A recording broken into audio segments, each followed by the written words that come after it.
పోచమ్మకి కాపాడడము తెలుసు, శాపంతో వేధించడము తెలుసు, సంపడం కూడా తెలుసు.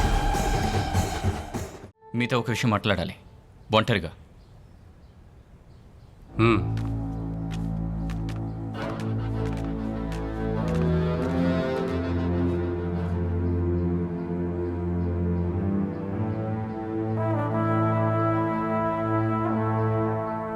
నా తమ్ముడు నేను నిద్రపోయే టైం తప్ప మిగతా టైం నాతోనే ఉంటాడు. మా మధ్య ఏ దాపరికాలు ఉండవు.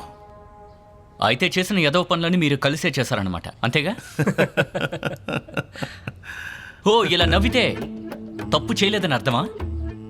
మీరు చంపడానికి పంపించిన ముగ్గురు ఎన్కౌంటర్లో పోయారు. ఎవరిని చంపాలనుకున్నారో వాళ్ళు ప్రాణాలతోనే ఉన్నారు.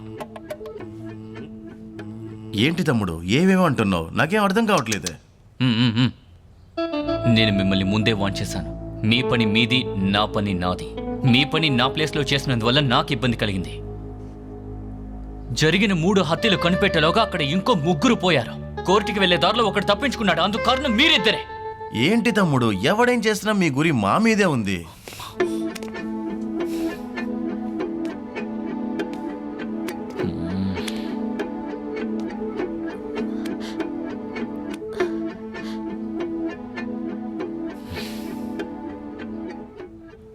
ఓకే, సో శేఖర్ని, ఇన్బాని చంపడానికి మీరు మనుషుల్ని పంపించలేదు, అంతేనా?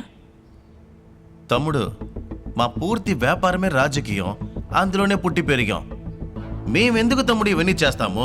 బాగుంది. రత్నం ఒక ఎదవ పోరంబోకు. వాడికి రాజకీయానికి సంబంధం ఏంటి? ముందు వాడికి మీకు సంబంధం ఏంటి? వాడికి మద్దతు తెలిపి ఈ స్థాయికి తీసుకొచ్చారు. ఏంటి తమ్ముడు, మీరే పెద్ద అధికారి, మీకు తెలియని విషయం ఉంటుందా? రాజకీయం అంటేనే రౌడీజం కదా, తెలీదా నీకు?